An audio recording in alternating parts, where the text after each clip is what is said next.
The Agenda with Steve Paikin is made possible through generous philanthropic contributions from viewers like you. Thank you for supporting TVO's journalism.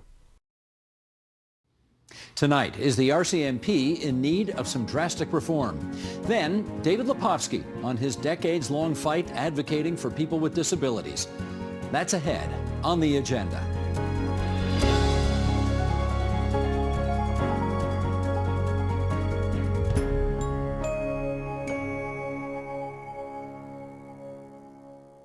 Before leaving office, Justin Trudeau made reform of the Royal Canadian Mounted Police a top priority. 2/3 of the force's resources currently go to contract policing.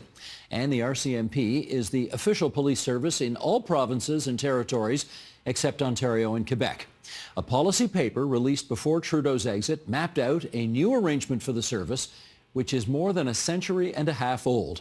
Joining us now to discuss whether these reforms are the right way to go, we welcome, in the nation's capital, Catherine Tunney. She's a reporter with CBC's Parliament Hill Bureau, where she covers national security and the RCMP. In Oakville, Ontario, Kent Roach, professor at the University of Toronto's Faculty of Law and author of Canadian Policing, Why and How It Must Change. And with us here in studio, Jason Easton, former senior advisor to Prime Minister Justin Trudeau. Jason, it's good to see you again here in our studio, and to our friends in Points Beyond, thanks for joining us on TVO tonight. We should say, not that we're not delighted to have you here, but we did invite someone from the RCMP and the National Police Federation, which is the union that represents RCMP officers, to appear with us this evening on this program, and they both declined. What are you going to do? Here now, let's do, Sheldon, you want to bring this graphic up, a summary of what former Prime Minister Trudeau's policy paper suggests for the RCMP, a new vision, as they call it. Focus the RCMP resources on nationwide issues, foreign interference, violent extremism, cybercrime as examples. Create a new federal police training academy. Recruit people with specialized skills to become, quote, federal investigators. Have separate budgets for contract and federal policing, and transition provinces away from contract policing. Okay, those are some of the ideas that were advanced then. Jason, let me get you going here first. This seems to have been a big deal for the Prime Minister, the former Prime Minister. How come? So former Prime Minister Trudeau had a respect and a passion for the RCMP. He would often quip that just like Mowgli and wolves, he was raised by the RCMP. And over his 9 years in office, he certainly saw his fair share of successes, but also his fair share of controversy. And in Prime Minister Trudeau's, or former Prime Minister Trudeau's mind, he wanted to evolve and transform the RCMP into a modern federal policing service, one in which met the evolving national threats at the level in which we now have to deal with them, and one which also provided the highest level of safety and security to Canadians across the country. And in that respect, he strongly felt that a more regional and tailored local approach would be best suited to fulfill those needs. Catherine, one could infer from those comments that the RCMP has a reputation problem. Do you think it does? Well, I think report after report has suggested it has.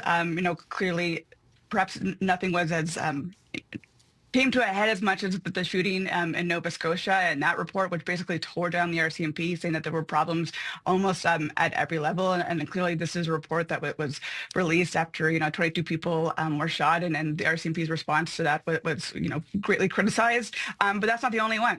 Just a few years earlier than that, I was reporting on the Bass report, which was a report put out by a former Supreme Court justice after the sexual assault lawsuit that the RCMP went through, and that report pointed to a toxic culture, one that allowed bullying, allowed homophobia, allowed sexism as well. And you can go back all the way to 2007, a Brown report, which is also suggesting that the RCMP, the way that it was set up, that it strained and needed a rethink. So I think there are real problems. Now, when it comes to reputation, obviously people are going to have different feelings with the RCMP. There's lots of people who feel very strongly about the Mounties.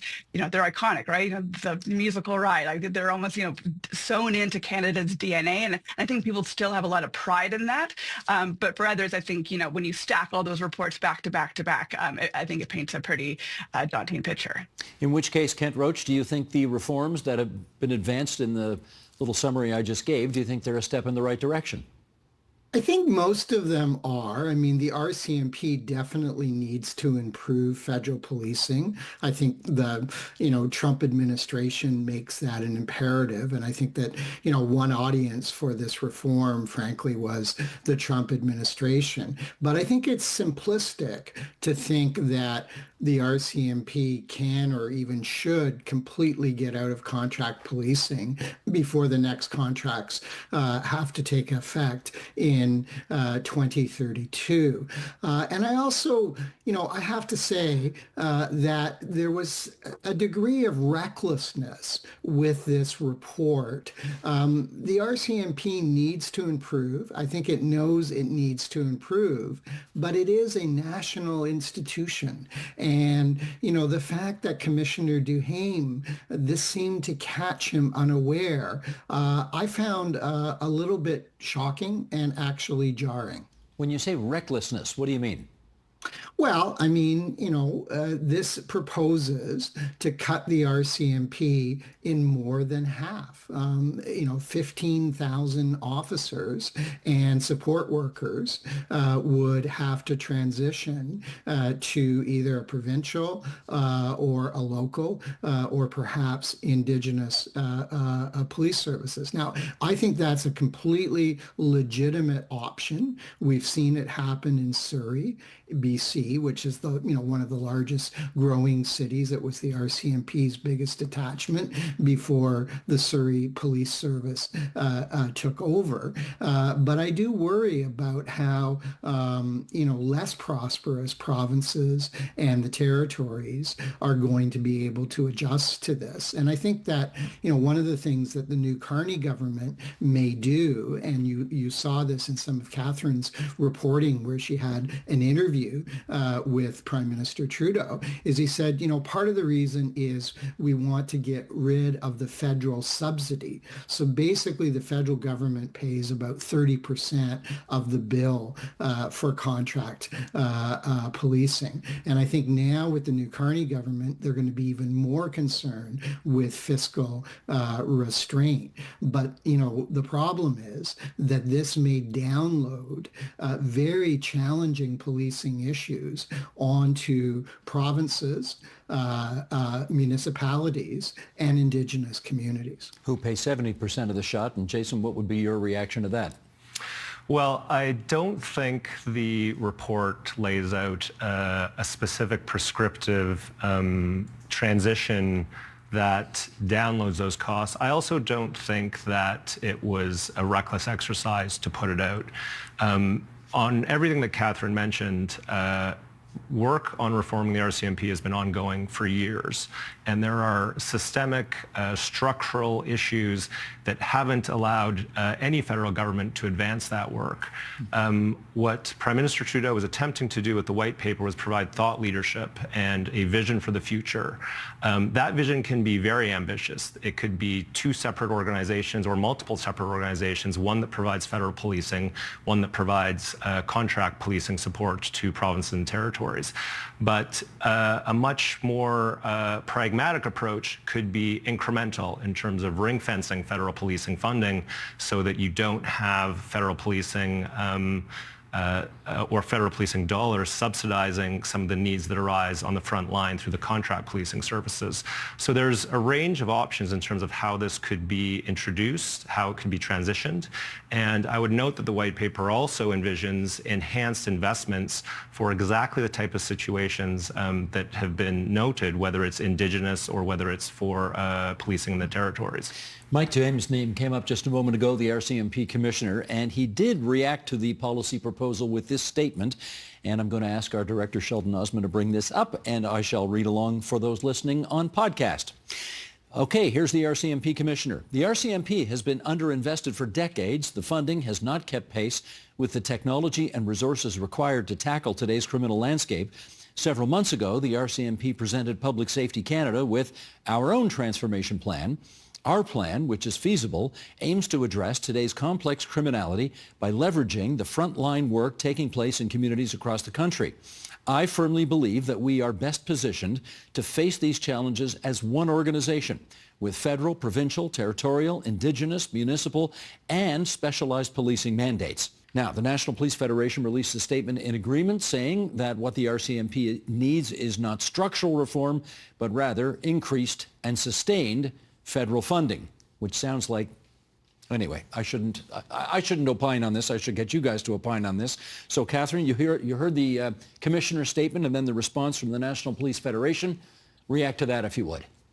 Yeah, well, I think there was surprise and shock when my interview came out and this white paper was released. As the commissioner said, and that he probably more than anyone recognizes that changes do need to happen. Before he was made commissioner, he was in charge of federal policing. He would know quite well the problems in federal policing, but he's now the commissioner of the whole force, so he has to speak for the entire organization. I think he was upset by the white paper, if I can speak a little bit frankly. He also, as it says in that thing, has ideas for reform and, was hoping that to be picked up. And from the NPF as well, the union clearly, they represent those regular members. So, as a union, they're speaking up for their members. We have to, on top of this, we have to also layer that they have, the RCMP is dealing with a recruitment and bit of a retention crisis. You could even use that word. So, they are trying to bring people in the door. And I think there's frustration when they heard a prime minister who was going out the door, was saying perhaps we won't have contract policing in a few years. And that's probably not going to help their recruitment issues. And I think they were very aware of that. And they're also very aware of the particular issues in the north. Clearly, the RCMP is the place of jurisdiction there. There's probably not enough people in the north who want to be RCMP officers in order to do the policing that the north deserves. You need people from the south, if you will, to come up, and people often don't stay that long. It's a bit of a you go up early in your career. It's a very, retention and recruitment is very complex. I think they're also very aware of that, and I think that is reflected in those statements that they put out. Kent, maybe I could get you to react to what the Federation had to say there, which is we don't need, structural reform. We just need more money, and we need it more often. Now, everybody wants more money, and they want it more often. But, okay, react to that if you would. Yeah. No, I mean, look, more money for federal policing, that's probably justified. But, police budgets cannot keep rising all the time. And of course, many of the contract partners are still dealing with the repercussions of the NPF's first collective agreement, which resulted in substantial pay hikes for the RCMP. So there is this kind of ratchet that is going on with each police service that gets a collective agreement then becomes the benchmark for the next service. So we have to deal with that, but we have to deal with that in a way of saying, do we have the right mix of police officers and other people? What about mental health professionals? What about social workers? Now, of course, those people will not be represented by the NPF. One of my concerns is, the RCMP officers won a constitutional right in 2015 to unionize, so I certainly don't deny them that. But I think in the absence of strong leadership, of political leadership of the RCMP, we could see a future where the NPF becomes almost a de facto government, because they can now, their first contract was all about catching up with salaries, but there's really nothing in the RCMP Act that stops them from negotiating on other issues. And of course, one of the things is policing is really in transition now. I think throughout the world, we're asking, do we have the right mix? Are we asking police to do things that they are just, however well-intentioned, however well-trained, they're just not designed to do? Responding to addictions, responding to the unhoused population, responding to mental health. And so I worry a little bit that the unionization provides perhaps a barrier to change. Now, the MPF has been carrying the ball for contract policing, but their message has basically been, when they've gone out to little municipalities in Alberta and said, keep the RCMP, which a lot of them do want to keep the RCMP, they've led with the fact, or you're going to lose the federal 30% subsidy.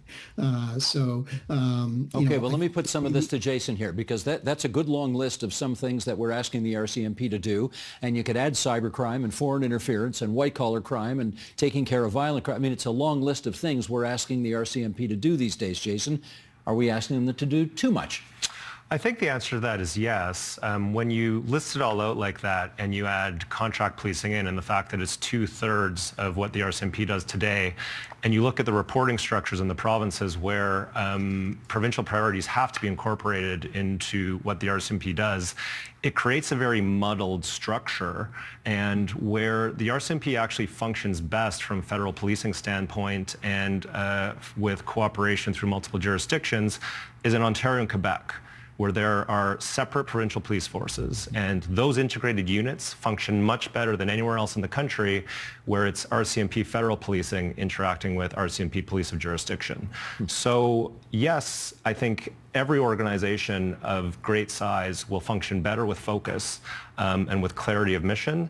And these are all reasons why we need to have a much more enhanced and strategic approach to federal policing. I'll pick up on that word focus, because I want to focus on the Indigenous community right now. And to do so, I want to take you back 5 years.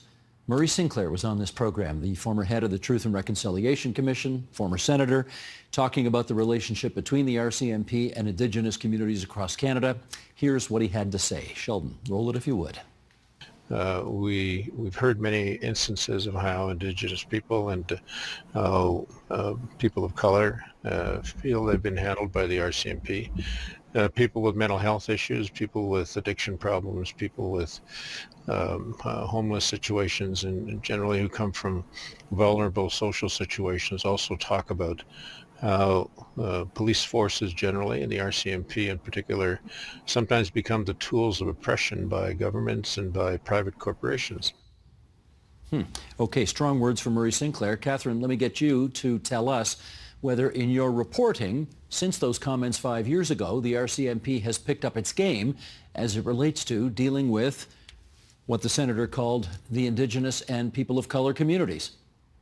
Yeah, I mean, I think there's been an attempt, perhaps mixed. Clearly, different communities are going to feel all kinds of different things. I think of the Colton Boushie case a few years ago and how raw those feelings were, and that community's feelings towards the RCMP. I've toured with the RCMP in communities. Clearly, they're bringing me to communities that they want me to go to, but I've been to communities, First Nations communities that also want more RCMP officers. So to put out there that lots of communities are going to have different feelings about it.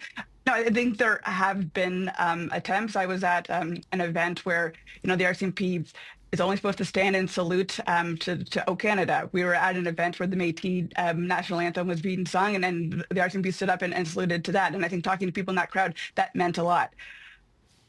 That's not huge. I mean, perhaps huge in the moment, but I think, more things need to happen. This is kind of just changed in the last few years. So I think lots of more work has to do on it. But I do think that there's an attempt, but I think some of those wounds are so deep. As we said, the RCMP is more than 150 years old. And I think a lot of communities have a lot of feelings that go back decades when it comes to that relationship. And that a mistrust with the RCMP. And I think that is a huge hurdle to get over. I give the RCMP some goodwill. I think they are trying. But, I think for many people, it perhaps isn't good enough. There's communities also like Nova Scotia. And I know we're talking about First Nations and people of color, and I don't want to take away from that. But, there's lots of people in Nova Scotia also who I don't think will get over what happened to them. So it's a deep well, I think, that the RCMP has to get out of. Okay, let's focus now on cybercrime, which again made the list of things that we apparently want the RCMP to be more focused on going forward. And I want to take you back 12 years now to a time when we had the University of Toronto's Ron Diebert on this program speaking about the research going on cybercrime and discovering crimes in progress. Sheldon, let's play that clip. You presented your findings to the RCMP. What'd they say? We were witnessing a crime in progress, but one, as the RCMP told us, for which there's not really a clearly identifiable victim. And for them to be able to prosecute somebody or undertake the case, they need a complainant, they need a clear victim. Not always easy.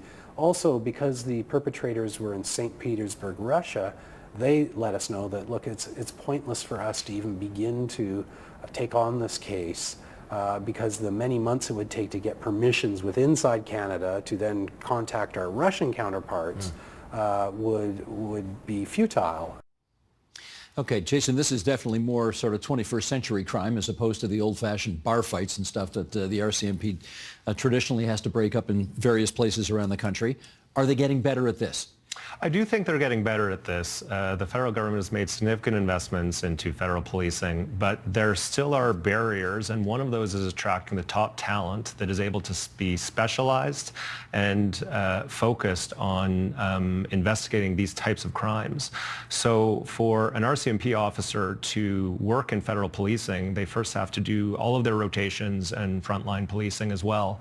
There's no ability to go to the best universities and colleges across the country and recruit the most talented cybersecurity or computer programming experts. Similarly, if you're talking about financial crimes or forensic accountants, these are the types of reforms on talent recruitment that we really need to open up for the RCMP to be able to do world-class federal policing on crimes of this nature. Kent, I'll get you to weigh in on that. In as much as 12 years ago, certainly the head of the Citizen Lab, Ron Diebert, thought that the RCMP were dramatically overmatched when it came to cybercrime and this kind of modern challenges that they have to deal with. Are they better at it today? Well, I mean, I think all police services, and in fact, the criminal law is struggling to catch up with cyber crime. But, you know, I agree with Jason in that, you know, we have to move away from the idea that every RCMP has to go to the boot camp at depot and get trained, right? And this was one of the recommendations of the Mass Casualty Commission. And it's one that the RCMP has really dug their heels in. They've accepted most of those recommendations, but this is one that they're not. And the new Carney government seems to have put a bit of a spin on it in accepting the Trudeau White Paper's idea of a new federal police academy, but saying it's going to be in Regina, which I guess was probably in order to, you know, because everyone in Saskatchewan was really upset with the idea of depot being closed down. But, you know, depot being closed down is something that I've long argued for many reasons. One is depot is where Louis Riel was hanged. And you know, symbolically, I think that is an issue. And the idea that we're going to recruit the best people, and you have to remember, most people going into the RCMP now are not out of high school. And I think that's right. We want older people with more life experience. But for a 28, 29-year-old to put aside their life wherever they live from coast to coast to coast to go to Regina for 6 months is, I believe, a hard sell. Catherine, how do you see it? Yeah, and I think I hear a lot of what Kent is saying. Very hard sell, you know, especially if more people are going in later. You know, if you have families, it's hard. I think it's a very hard sell to the RCMP. They feel that place is very storied. You know, RCMP offices are buried there. You know, there's photos on the wall. For them, I think, you know, it adds to that team. And I think that is important when you're in such a, you know, a perilous job and your life is on the line. I think that you know, that sense of history is important. But clearly, you know, back to some of what Jason was saying, some of the training does need to be rethought. And I think that work is happening and there is a push to do that. If you want to, you know, catch cyber spies or foreign interference, perhaps you shouldn't be spending years learning how to, you know, make sure, you know, your car doesn't go off-road when you're in rural Saskatchewan. Very important if you're in contract policing, but perhaps not as important if you want to focus on that. And there is a shift to have that. There's also, I know, again, a controversial for some thought to bring in more civilian people to do some of this federal policing work, be it cybercrime or other national security work as well, to take that away from regular, not take it away from regular members, sorry, but to, you know, to add other people who have that computer science background.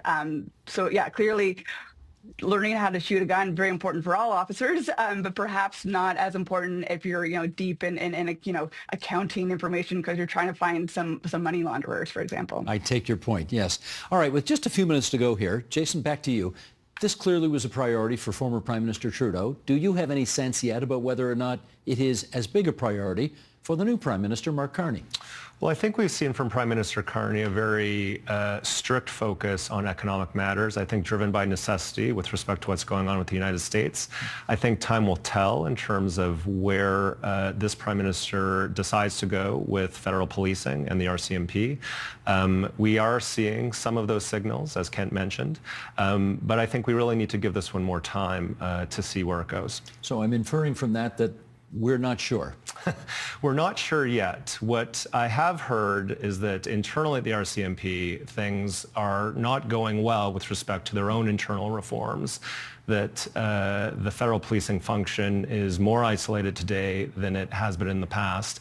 And I think that just speaks to the need that a future government, whether it's this Prime Minister or the next, needs to start taking these steps forward. And in our view, in former Prime Minister Trudeau's view, 2032 offered an opportunity to start planning for that.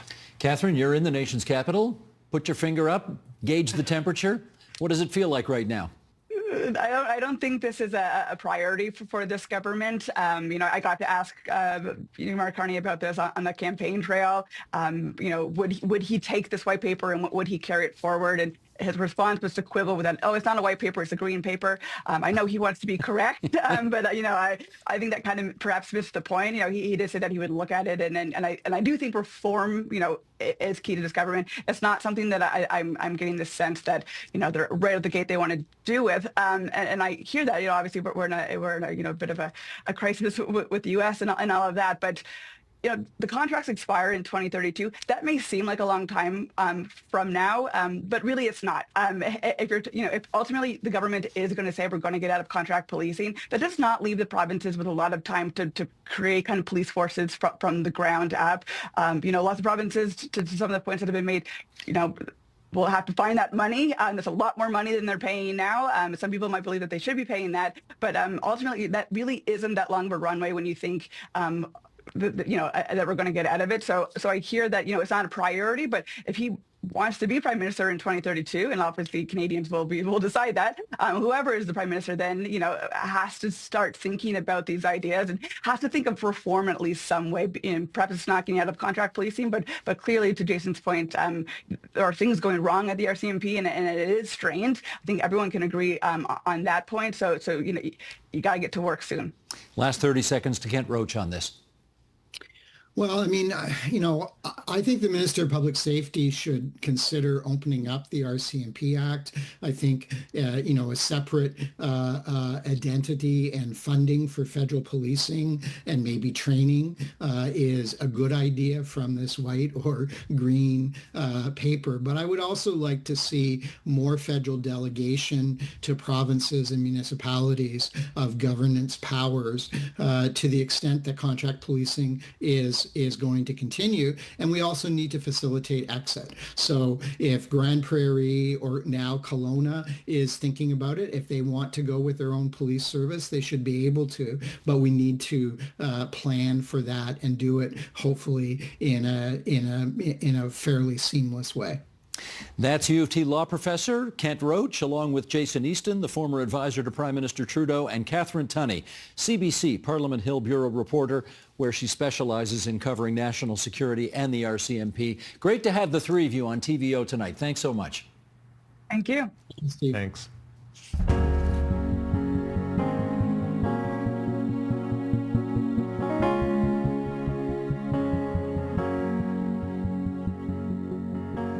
We have been pleased over the years to welcome to this studio this country's perhaps best known and most tireless advocate for the rights of people with disabilities. David Lepofsky has been blind since he was a teenager, and he'd love it if this province were just a bit more mindful of its nearly 3 million citizens who are dealing with some kind of disability. Here is David Lepofsky, author of Swimming Up Niagara Falls, the battle to get disability rights added to the Canadian Charter of Rights and Freedoms. He's also the chair of the AODA Alliance, and we're delighted to have you back in that chair. David, how are you? I'm doing great, except I wish we'll get more opportunities to do this. Well, you never know what the future holds. But anyway, let's start here. We're in the year 2025. You and I both know a long time ago the Ontario legislature, in a really rare moment, voted unanimously to do something for the province's disabled community.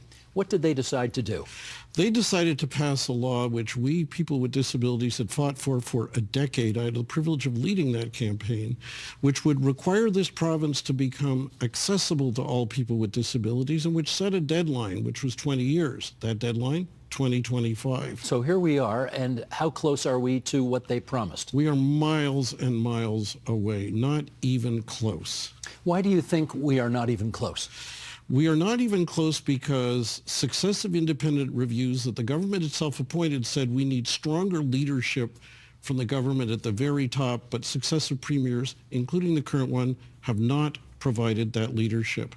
The law has not been effectively implemented. It has not been effectively enforced.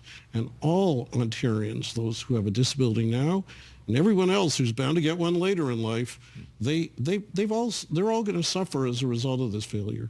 Can you just give us an example of something that if Ontario were going to be more sensitive to people with disabilities, here's something we would have, but we don't? We have in our schools 2 million students, our publicly funded schools. Of those, 1 out of every 6, a third of a million at least, are students with disabilities.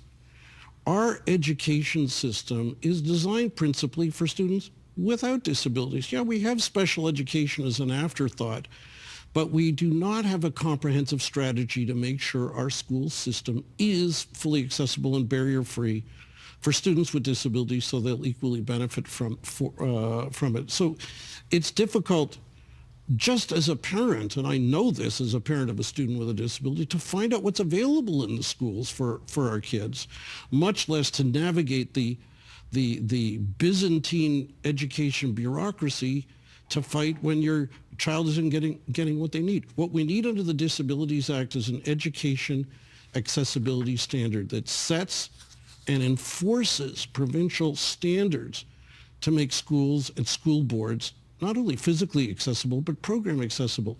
The Ontario government's had an independent expert report on its desk for a third of a decade on what that regulation should include. They've enacted nothing.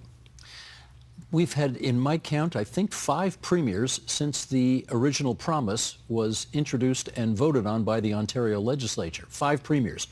Who's been, in your view, the best on these issues? I'm going to give you 3 because McGuinty made the promise, so it's been McGuinty, Wynne, and then Ford. I think McGuinty gets the top marks for promising to pass a Disabilities Act and then for delivering a good one on time, on target, which set the requirements that we knew we needed.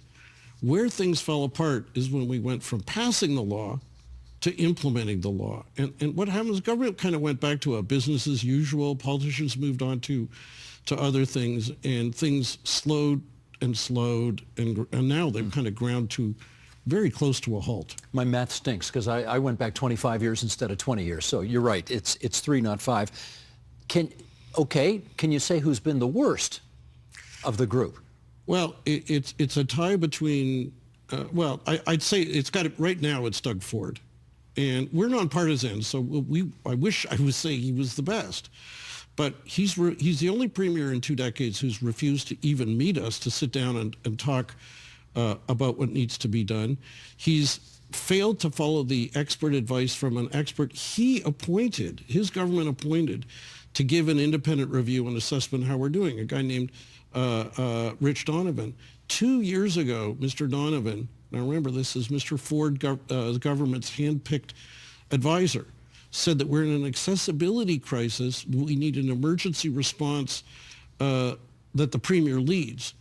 Since then, no emergency response, not even any government recognition that there is a crisis in terms of accessibility, and tons of missed opportunities to make things better. Just to be clear, had you met any of Mr. Ford's predecessors? Met Kathleen Wynne several times. met Dalton McGuinty several times. And let me be clear, they were roll up your sleeves business meetings where I was sitting there saying, here's what we need you to do, Premier. And they did some of it, and we congratulated them.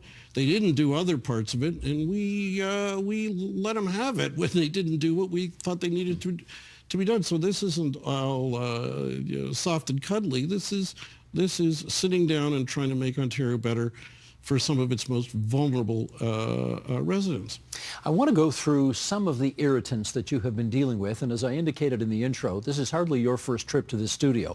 You've been coming here for a long time, and I want to play a clip here of a program you were on that we used to do here. This is 30 years ago now. It was called Fourth Reading, because it was all about Queen's Park. You know, each bill gets first, second, and third reading before it becomes law. We were the fourth reading. If it was a football show, we'd have called it the fifth quarter. Anyway, you get the idea. Here is that clip, that excerpt, and then we'll come back and chat. Sheldon, if you would. How accessible is this building for someone like you? Well, this building's a bit of a maze, but just as one example, when I got on the subway this morning, they were nice enough to announce all the subway stops between my home stop and the one where I get off, except the one where I get off. I had to, and I'm still doing battle with the Toronto Transit Commission, just to get them to keep a commitment to announce subway stops so people who are blind or otherwise can't read print can know what subway stops to get off at. It's just one example of a barrier that we face that's so easy to fix. But under current law, I'd have to go file a human rights complaint and litigate for 5 years to tackle. Okay, have they resolved that yet? Well, partially. I had to fight for a decade or more to get the TTC to announce all subway stops and then all bus stops, but I had to sue them twice under the Human Rights Code. But now it's a requirement under the Disabilities Act for all municipalities, all public transit. But I get emails from people saying, oh, they didn't announce my route or they didn't announce my stop, and there's zero provincial enforcement. So it's a law that's voluntary, and a voluntary law is not much of a law. Does the disability community do better when it has its own standalone cabinet minister, but who's probably fairly low on the food chain, if you know what I mean? Or do they do better when you've got a senior minister responsible for the file, but it's not necessarily spelled out in the title of their job? We need a minister where it's federally and provincially where it's spelled out in their title. It's not a guarantee of success. We've had accessibility ministers federally and provincially where steps taken were inadequate. We have that situation in Ontario right now. But for a decade, we had a federal accessibility minister, and the new Prime Minister, Mark Carney, just abolished that position, which is a huge slap in the face to Canadians with disabilities. Well, let me follow up. If he gave those responsibilities to a more senior minister and said, this is all part of your portfolio and I expect progress on this, even though it's not in your title, would that be something? It would. Listen, we need somebody to have it in their portfolio. And it's good if it's a senior minister, but whoever it is, it needs to be identified. We need someone who, in question period, can have an opposition member stand up and say, my question is for Steve Paikin, the Minister for Disability Issues. Why haven't you done X? In the world of politics, it's not just symbolism. It makes a difference. It makes a difference if a minister, if it's that important in their portfolio, it's in their title. And if it's not in their title, it's clearly a message that it's not that important to the Prime Minister in their portfolio. Gotcha. Let's continue on. I want to circle back to education, which we talked about a few moments ago. The Education Accessibility Standard. That is something you've been championing for a long time. How's that going? Well, the good news is we know what it needs to include. The good news is a government-appointed committee of experts, I had the privilege of being selected by the government to serve on that committee, rendered a non-bipartisan report. It's a committee that was made up 50% of people from the disability sector and 50% from educators. And so this isn't some kind of dreamy wish list. We had to hammer out recommendations that met our shared sense that we needed. And also, the government required that nothing could be recommended unless we voted 75% in favor. So it's a strong consensus. That consensus report, we know what needs to be done. We know what the barriers are. For example, name a few. Well, as I mentioned before, parents have a huge problem finding out what's available. parents are entitled to students with disabilities to have what's called an individual education plan to plan out what is going to be done for their child. But the process of trying to get one is unduly bureaucratic, and a lot of parents find it hard to participate in it. I'll give you another one. The special education laws leave out some students with disabilities who are protected from discrimination by the Charter of Rights and Human Rights Code. That includes, for example, kids with ADHD and kids with mental health conditions that haven't risen to the status of behavior problems. So get this, the Education Act says they're not entitled to special education. The Human Rights Code, which prevails, says they're entitled to equal education. But school boards are caught in the midst of this, and their bureaucracies really leave these kids behind the eight ball. And that's not because teachers and principals don't want to serve them. They want to serve all kids. And it's not just about funding.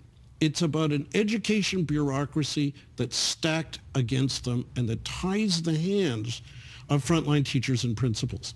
As a general principle, in the other use of that word, as a general principle, if a child needs a wheelchair to go to school, as an example, are schools pretty barrier-free these days? Absolutely not. In fact, people think that incorrectly. I'm the chair of the Special Education Advisory Committee for Canada's largest school board, the Toronto District School Board. We have 580 schools. I don't know the current numbers, but a few years ago they told us that it was it was in the hundreds, the number of schools that are not accessible, that have internal barriers. And here's an example. The provincial government has been doling out billions, and I mean billions, for new school construction and renovation. But they have not required those new schools to be properly and fully accessible. We've asked them to, they don't answer, and they don't do it. I mean, disabled people are obviously represented by members of the legislature, members of parliament. Presumably they make a stink when things are not going well. How is it that you don't have a good coalition or a good consensus at Queen's Park to get this stuff done?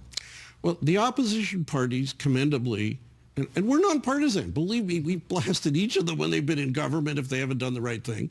But the opposition parties have been on side on this issue. I wrote the leaders of the provincial parties in the February election asking for commitments in a bunch of disability areas, including this one. Bonnie Crombie for the Liberals made the commitments to significant reform of the education system for students with disabilities. So did Marit Stiles. Doug Ford didn't even answer the question. He didn't even answer the letter. And when we had an all-candidates debate on disability issues, he did not even send a candidate to answer voters' questions. So that's unfortunately what we're up against. Now, I would imagine if I was in a room with some of the caucus members, behind closed doors, they would be sympathetic. They would be supportive. But the overall party and the leadership is not with us on this. Instead, what they do is they make these standard form speeches. We're giving more money. We're giving more money. Yeah, they give $1 more than the year before, and then they go, we're giving more money. And to use an indelicate reference, for example, with the Toronto District School Board, the school board says we don't get enough money. We have a deficit in special education funding. The province says we're giving you more than ever. We're caught in the middle. And what we know is the province isn't giving enough, and the school board isn't doing what it should with the money it's got. So they're actually both responsible for the mess. And parents and kids are caught in the middle.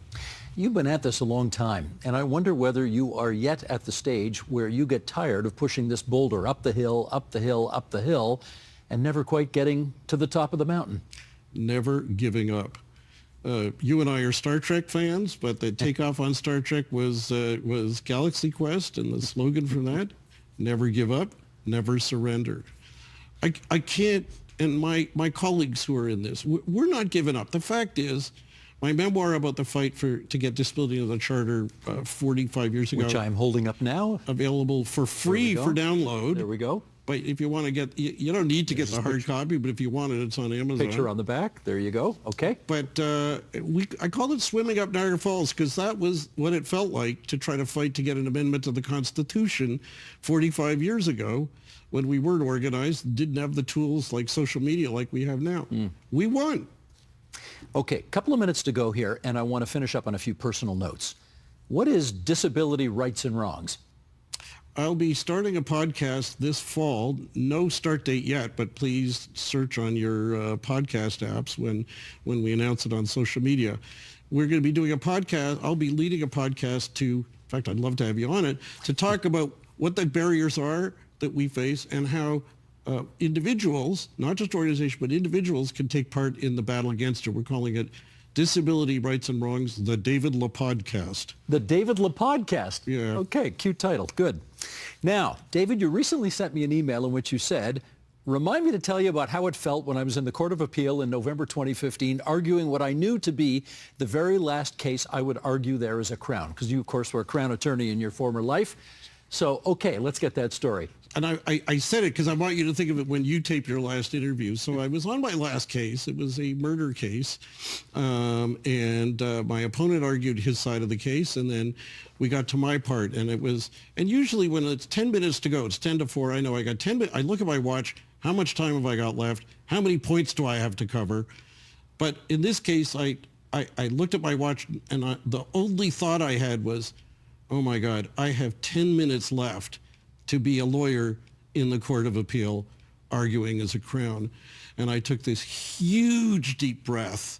I'm sure my face showed emotions that the judges wouldn't have quite understood. It didn't correlate to the case. And struggled to remember, what are my last 2 points? Let them rip, and then I was done. And that was it? Yep. Do you miss being a lawyer? I absolutely miss being in the courtroom. I loved it, but I got wise advice from another community advocate who's a lawyer who said, there are other platforms to use your skills, and opportunities like this are one of them. Getting a chance to talk to you and to try to share with your audience now and in prior interviews, it's a chance to do it. It's just, let's just say, a different jury.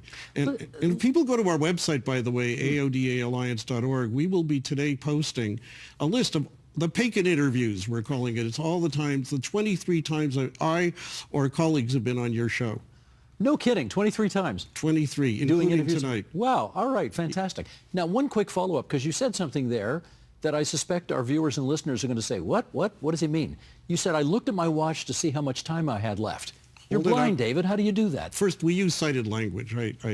So I say looked at, but my watch, I show you, has Braille. So I can touch it. And it's actually great because while you're talking here, or when I'm in a courtroom, I could be tracking the time and how much time I got left, but I'm still looking at you. You don't know I'm checking the time. No, I did not know that. You photon-dependent people have to look down so everybody knows you're looking. We're the disabled ones, actually, in that respect. Yes. I'm sure you'll be able to get over it someday.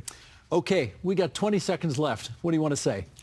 As a thank you for your coverage of our issues and to equip you to be able to handle the on-pulley podcast against your nemesis JMM, I have a book here that will provide you with the expertise. Oh my gosh, The Nitpicker's Guide for Classic Trekkers, of which I am one to be sure. How about that? David, that's a very sweet gift. Thank you very much. Thank you for your leadership in covering disability issues. We're just doing our jobs here, pal. That's it. Thank you for always answering the call when we've rung you up and said, come on in here. We need an update on what's going on. And here you are yet again, 23 times. Hey, that's pretty amazing. Anyway, it's great to see you again, and you be well, and keep pushing that rock. Keep swimming up Niagara Falls, okay? Do what we can. Thank you so much.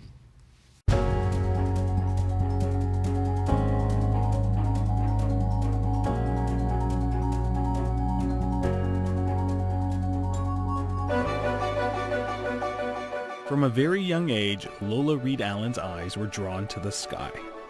When I was a little girl, I'd walk home and I was fascinated by the clouds. I guess I've always just wanted to be up there flying with the birds. Her fascination with aviation started with the aerial acrobatics of the Royal Canadian Air Force's Golden Hawks, seen here in this CBC archival footage. Her first flight came during a family trip from Toronto to the prairies. 7-year-old Lola didn't know it then, but she was destined for a career up above the clouds. It was like a roller coaster ride at the fair. It was in 1962. We were going from Toronto to Regina for a family reunion. And we'd gone many times before. We'd by car, by train, never by airplane. In 1962, people just did not hop into airplanes. Growing up in the 60s, the trip would serve as a reminder that a career in aviation for women was just a foolish dream. They were good people, just not attentive parents. And my father was very definitely misogynist. So when I said, hey, Dad, this is great. When I grow up, I want to be a pilot, it was like, don't be silly. Girls don't fly. The Belleville, Ontario native is now sharing her journey as a pilot in her memoir, Highway to the Sky, An Aviator's Journey. So I'm just checking the fuselage here just to make sure that it isn't visibly dented or are there any problems. Throughout her 3-decade career, Lola worked as a pilot, flight instructor, and commercial aviator. These days, she doesn't get up in the air as much as she did as a working pilot, but we met up with her at the Durham Flight Centre in Oshawa, Ontario, to return to her happy place. All right, so you're both still buckled in. It was empowering. I remember the first time I went solo, the plane literally just whooshed off into the air. It was again a beautiful day. And I do like to fly solo. It's quiet and no one has any expectations of you, except to get the plane back down on the ground. There were, however, many expectations of women at the time, none of which included them flying thousands of feet in the sky. Women pilots have always been far and few between, even though they've been flying as long as men. The first licensed female pilot was Ramon de la Roche in France, March 8th of 1910. But because of social constraints, social expectations, women didn't fly. And there were no role models. It would take several more years after her maiden flight before Lola would learn to fly. With a child and secure career in banking, her then husband surprised her with flight lessons. When the instructor asked if I wanted to take control, I said, no way, I want to have a lesson first before I take control. I was pretty much in awe of all the instrumentation. There's a lot of, bells and whistles inside. I was a little daunted. That lesson would be the beginning of a new chapter. Lola would divorce and leave her job at the bank to pursue a full-time career in aviation. She would amass many firsts in her more than 6,000 hours in the air. I didn't really feel any challenges until I started, as my grandfather so eloquently put, started taking jobs away from men. Then I started really getting the pushback. And part of that, again, from my colleagues, was that they didn't understand why. Their mothers were stay-at-home moms. Their girlfriends or wives were. I was the odd person out, and I was trying to fit in. A couple of them were definitely against me, but most of them were like, they just really didn't understand why I wanted to do it. According to Lola, fewer than 6% of commercially licensed pilots are women, a number that hasn't grown since the 80s. Tales of gender discrimination in the aviation industry are well documented. In 1934, Helen Ritchie, the first female commercial pilot, had to fight for her place in the sky. She didn't last very long because the all-male flight crew basically drummed her out of business. They persuaded what is now the Federal Aviation Authority in America that women shouldn't fly at night and they shouldn't fly in poor weather conditions. You're going to have bad weather days, it's going to be nighttime. And so within a few months, she quit. But it wasn't until nearly 40 years later, 1973, that the first 3 commercial pilots were hired in Canada and America. 1 in Canada, 2 in America. Lola has faced blatant and subtle forms of sexual discrimination during her career. She's been offered preferential treatment in return for sexual favors, lost jobs to less experienced male pilots, and been mistaken for a flight attendant.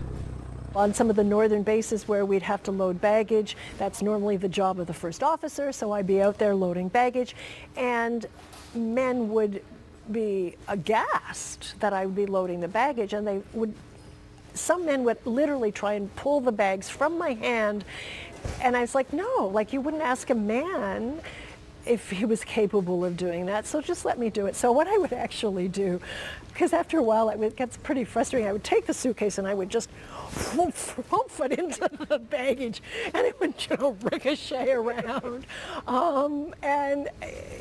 So again, those are well-meaning people, but in essence, though they're well-meaning, they're still also saying in their mind, oh, she's not really capable of doing this job, or where's the guy? Just 10 years ago, a female pilot of a WestJet flight was left this note from one of her male passengers.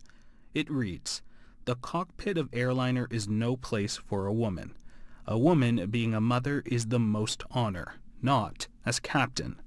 I wish WestJet could tell me a fair lady is at the helm so I can book another flight." And I thought, this is the kind of stuff that I put up with. What's going on? And then it was that point I decided that what I didn't really want to go fly commercially anymore, but what I wanted to do was encourage more young women to become pilots. Lola is a member of the 99s, an international organization that provides networking and mentorship for professionals and recreational female pilots. She's also part of the Northern Lights Aero Foundation here in Canada with the same goal, to inspire the next generation of female aviators. I proved to myself that I could believe in myself and I could accomplish something that was different, that was worthwhile. I'd like to hope that people will be inspired that despite the odds, you can achieve your goals, to think about what you might really want to do and go for it, even if it's not in aviation. Because I do talk about a lot of other things. It's a snapshot of what life was like for many women and what the expectations were. And I still think that in the back of many people's minds, those expectations are still there.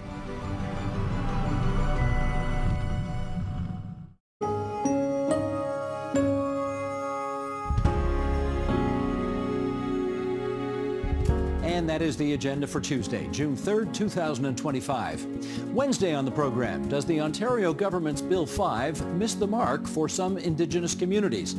We'll explore that. I'm Steve Paikin. Thanks for watching TVO, for joining us online at tvo.org, and we'll see you again tomorrow.